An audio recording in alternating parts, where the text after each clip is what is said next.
Hello everyone, నేను doctor Mounika, consultant fertility expert 39 hospital, LB Nagar, Hyderabad. Infertility లేదా సమస్య లేని ప్రాబ్లంతో బాధపడుతున్న కపుల్స్లో మగవాళ్ళకి మేము వీర్యకణాల పరీక్ష మొదటిగా చేయిస్తామండి. ఈ వీర్యకణాల పరీక్షలో కొంతమంది మగవాళ్ళలో కణాలు తక్కువ ఉన్నాయని రావడము లేదా కదలిక ప్రాబ్లమ్స్ ఉండడం చూస్తూ ఉంటాం.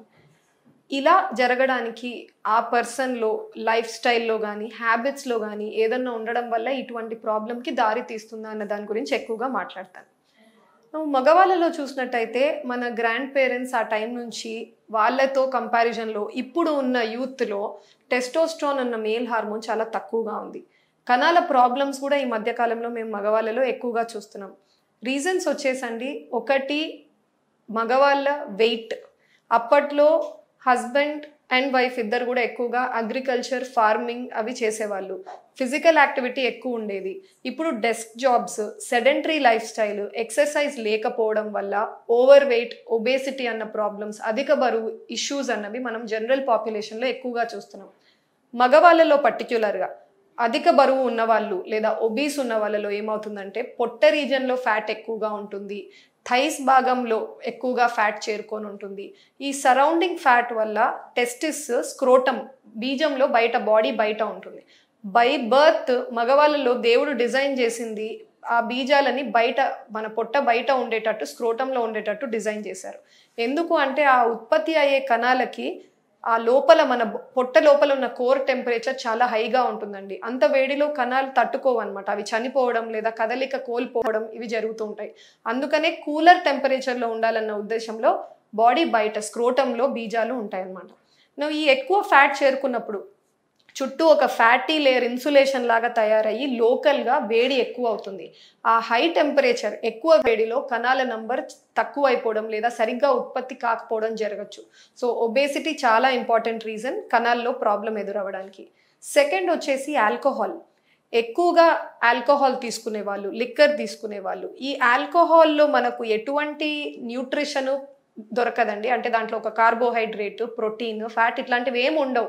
ఎంటీ క్యాలరీస్ అంటాం. అంటే ఓన్లీ అది తాగడం వల్ల మనము ఫ్యాట్ గెయిన్ లేదా వెయిట్ గెయిన్ అవ్వడం తప్ప ఎటువంటి ఎనర్జీ మనము ఆ ఆల్కహాల్ నుంచి మనం డిరైవ్ చేయట్లేదు.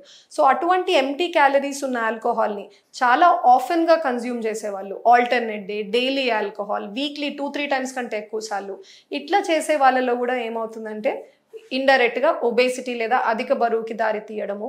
అండ్ ఆల్సో ఆల్కహాల్ వల్ల డైరెక్ట్ ఇంపాక్ట్ కణాల నంబర్ ప్లస్ కదలిక మీద కూడా పడుతూ ఉంటుంది. థర్డ్ వచ్చేసి స్మోకింగ్. పొగ తాగేవాళ్ళు. ఈ స్మోకింగ్ చేసేటప్పుడు ఏమవుతుందంటే ఆ స్మోక్లో ఉన్న హార్మ్ఫుల్ సబ్స్టెన్సెస్ ఈ స్పర్మ్ మొటిలిటీని మ్యాక్సిమం దెబ్బతీస్తాయండి. ఈ దెబ్బతీసిన తర్వాత ఆ ట్రాక్ట్స్ ఏవైతే ఉంటాయో, డక్ట్స్ లేదా పైప్స్ లాంటి స్ట్రక్చర్స్, కణాలు ఉత్పత్తి అయిన చోటు నుంచి బయటకు వచ్చే దారుల్లో సన్న హెయిర్ లాంటి సీలియా ఉంటాయి, అవి మూమెంట్ కోసం. సో అవి కూడా దెబ్బతింటూ ఉంటాయి స్మోకింగ్ వల్ల. సో స్మోకింగ్ వల్ల కూడా మన వీర్య కణాల నంబరు, కదలిక, క్వాలిటీ మీద, అన్నిటి మీద దెబ్బ పడుతూ ఉంటుంది. లాస్ట్ వచ్చేసి డిఎన్ఏ. సరే, ఇటువంటి వాళ్ళలో కణాల నంబరు, కదలిక మాత్రమే దెబ్బతింటుందా? డిఎన్ఏ లెవెల్లో, జెనెటిక్ లెవెల్లో కూడా ఏమన్నా దెబ్బతీసే పాసిబిలిటీ ఉంటుందా? ప్రతి కణంలో మిగతా సెల్స్లో ఉన్నట్టు డిఎన్ఏ లేదా జెనెటిక్ మెటీరియల్ ఉంటుంది. ఈ డిఎన్ఏలో మన యూజువల్ ఎన్వైరన్మెంట్లో టెంపరేచర్ వల్ల, బయట పొల్యూషన్, ఇవన్నీ అన్అవాయిడబుల్ అండి. మనం దాన్ని అవాయిడ్ చేయలేము. బట్ అన్నిటి వల్ల certain amount of breaks form అవుతూ ఉంటాయి.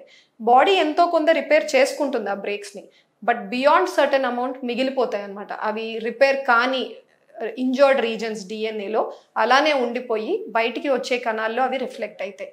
ఈ బ్రేకేజెస్ లేదా డిఎన్ఏ ఇంజరీ ఎంత మాత్రం ఉంది అని మనం చూసుకోవాలి అంటే డిఎఫ్ఐ అని ఒక టెస్ట్ ఉంటుంది, డిఎన్ఏ ఫ్రాగ్మెంటేషన్ ఇండెక్స్.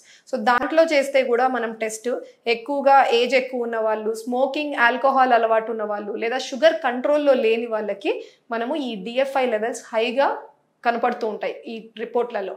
అలా హై వచ్చినప్పుడు వాళ్ళకు life style alterations, exercises, yoga, ఇది ఆల్కహాల్, స్మోకింగ్ లాంటివి కర్బ్ చేసుకొని అడ్వైజెస్ ఇవ్వడం జరుగుతుంది. అండ్ లాస్ట్లీ స్పీకింగ్, స్లీప్ అని, అంటే adequate amount of sleep correct టైంకి ఖచ్చితంగా ఉండాలి మెన్లో. ఇప్పుడు మీరు లేట్గా నిద్రపోతున్నారు, అడిక్వేట్ 6 to 8 hours స్లీప్ ఉండట్లేదు, నైట్ డ్యూటీస్ చేస్తున్నారు, ఇటు అటుగా మనకు ఆ స్లీప్ సైకిల్ డిస్టర్బ్ అయినప్పుడు స్ట్రెస్ లెవెల్స్ ఎక్కువ అయిపోతాయి మెన్లో. ఈ స్ట్రెస్ ఎక్కువ ఉన్నప్పుడు మీకు కార్టిజోల్ అన్న ఒక హార్మోన్ ఎక్కువగా ఉత్పత్తి అవుతుంది బాడీలో. ఆ కార్టిజోల్ ఏం చేస్తుందంటే సన్నగా ఉన్న వాళ్ళలో కూడా ఎక్కువ ఫ్యాట్ని తీసుకెళ్ళి పొట్ట రీజన్లో అక్యుములేట్ చేయడం, లేదా లివర్, హార్ట్. సో ఎక్కువగా స్ట్రెస్ వల్ల మనకు బయటికి సన్నగా ఉంటారు కానీ వ్యక్తులు కొలెస్ట్రాల్ లెవెల్స్ ఎక్కువ ఉండడం, లేదా ఈ ఫ్యాట్ తప్పు రీజన్స్లో వెళ్ళి డిపాజిట్ అవ్వడం చూస్తుంటాం. సో ఇలాంటి వాళ్ళలో కూడా కణాల పరీక్షలో అబ్నార్మాలిటీస్ బయటపడే అవకాశాలు ఉంటాయి. Thank you.